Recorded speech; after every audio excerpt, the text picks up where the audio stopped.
bad. And if creation is bad, then we should try our best to avoid it.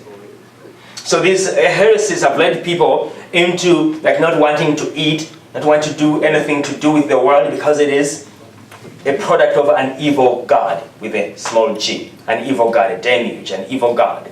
Okay, so we have nothing to do with creation, want to live by the Spirit. Of course, it comes from Platonic myth, whereby the soul contemplated eternal truth, and through drinking of something, it's a very complex myth, okay, what Aristotle explains, then the soul was contaminated and it fell from the wheels of heaven. So the soul is trapped in the body and it longs to be freed from the body. Okay? So matter is evil in a sense. So the soul longs to be freed from this matter. Okay? So that's why Plato says knowledge is not something that we are acquiring knowledge. No. Knowledge is a process of remembering.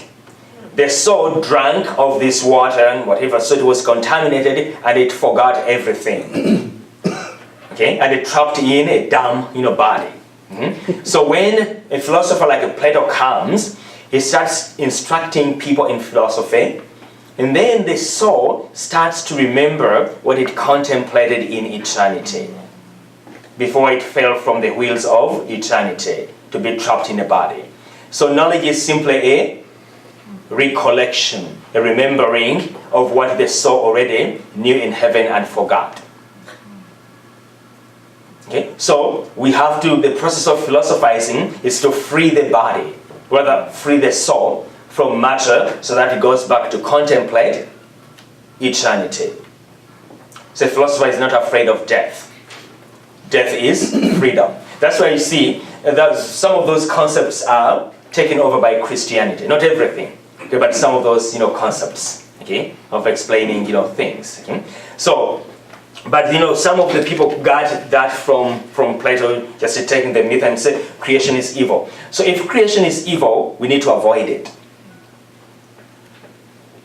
But how are you going to avoid creation? We are creatures. How are we going to avoid it? Okay. So creation is a product of goodness, God. And what proves that is Jesus Christ when he comes, okay, and then shares our human nature. And as if that was not enough, he took material elements, bread and wine, matter, and transformed them into his body and blood. So whoever thinks that matter is bad, creation is bad, is simply crazy. Because God says the opposite. Now we can have disordered attachments to the goodness of creation. But it doesn't mean that creation is evil. It's us who are evil. Okay? And then have disordered attachments. So that dualism or manichaeism is very, very wrong, but it can be attractive. Because if you want to be spiritual and near God, all you need to do is to avoid the creation. Because it is evil. But how are you going to avoid the sacraments? Water, bread, wine. Okay? All marriage. If you believe in this kind of thing, you resent marriage. Because you're going to produce more matter. You see that? You are adding to the problem.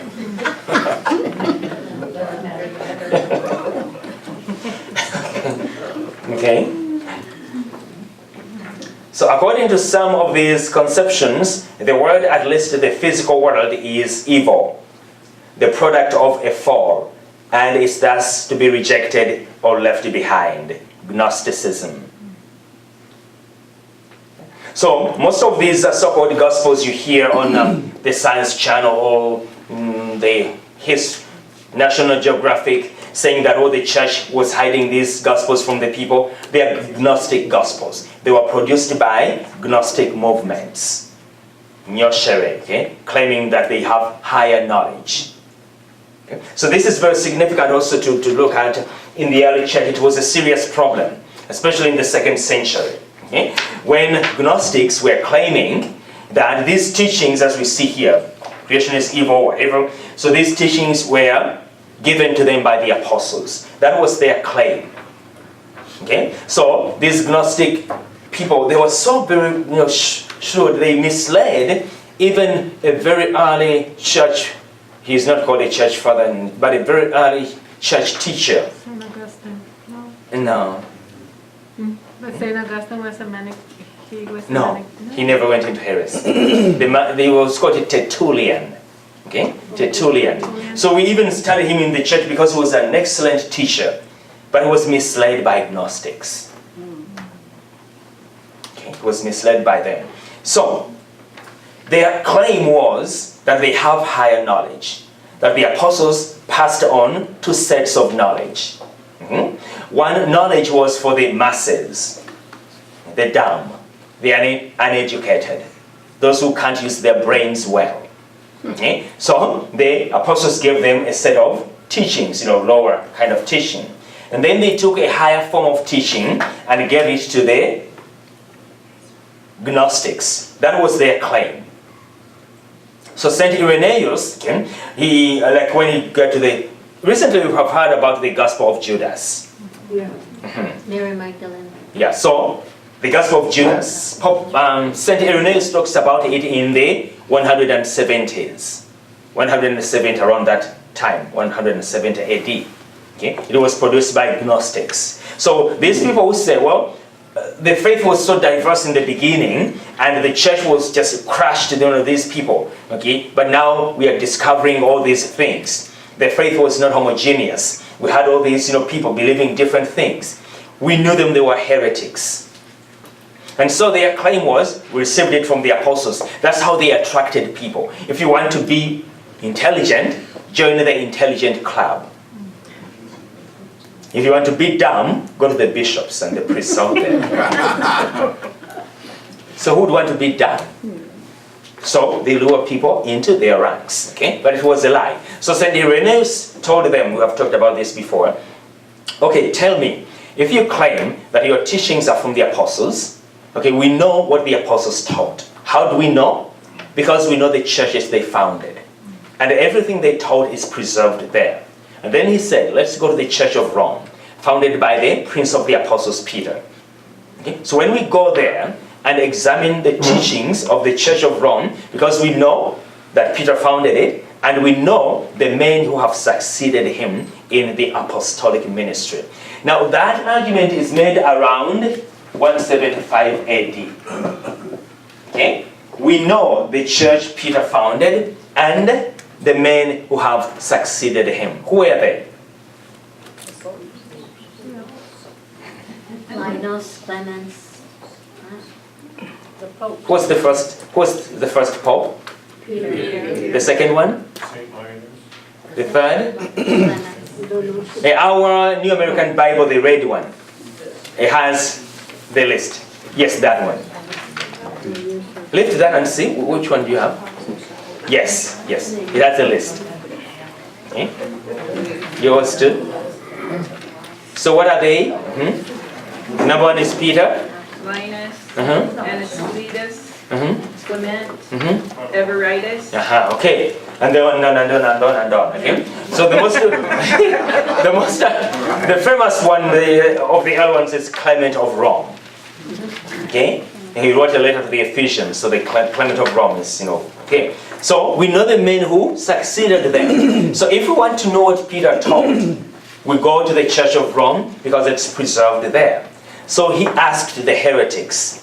So when we go to the Church of Rome, everything Peter taught and preserved there is what we teach. Irenaeus, meaning the bishops, is what we teach. But when we go there, what you teach is not preserved there. Which means Peter didn't teach it. So the question is, where do you get what you teach? And the heretics didn't have an answer to that. So, St. Irenaeus, he wrote a book, a treatise called Against against heresies. Okay? You can even get it on the internet. Okay? Against heresies. Okay? So the people who were claiming Gnostics, okay, were defeated very early by Saint Irenaeus. He was a very wonderful teacher, philosopher and theologian. Okay? So Gnosticism doesn't work. So these people who are discovering these ancient texts by Gnostics, the Gospel of Mary Magdalene, the Gospel of Judas and whatever, the church has dealt with all that. It wasn't that it was hidden. It was proven to be a lie. Okay? And all these Gospels were led, very led, okay? Written by heretics, and therefore rejected by the church. So when you listen to the History Channel, they will tell you, oh, these were very early, from the very beginning. Okay? So read about what St. Irenaeus said. So some admit that the world was made by God, but as by a watchmaker who once has made a watch, abandons it to himself. Okay? So that movement is called deism. Deism. Who made your watch? Horace. That's a good question. I don't think it was made in China. So yeah, someone made a watch, but now you have it. You don't have a relationship with them. You have it. So deism is that God created the world, we agree, but we are on our own. He withdrew. Okay? So that's the movement called deism. So we are on our own. Now we can do whatever we want, or whatever we think is right. Just as you have your watch, you can do with it whatever you want. The watchmaker is not going to come after you, give him his money. Okay? So that's deism. Okay? But you see how lacking most of these attempts are.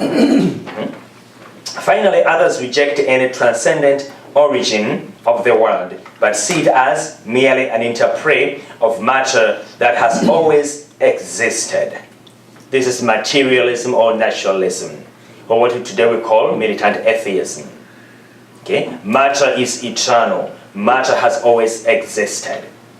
Okay? So let's take a break and we'll examine that materialism briefly.